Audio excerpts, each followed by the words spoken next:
ស្រីយើងរស់នៅជាមួយនឹងគ្នាពេញដោយក្តីសុខហើយពួកយើងបានសច្ចាទុំគ្មានថ្ងៃណាដែលព្រាត់ក្បត់ទៅមានអ្នកថ្មីផ្សេងឡើយ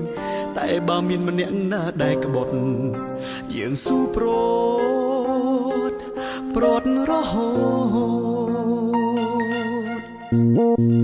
តែអ្វីដែលបងមិនធ្លាប់គិតសោះអីលើនេះរឿងរ៉ាវទាំងនោះវាកើតឡើងហើយរឿងនោះកើតឡើងព្រោះតែស្រងត្រានត្រើយរូបអូននេះហើយជាអ្នក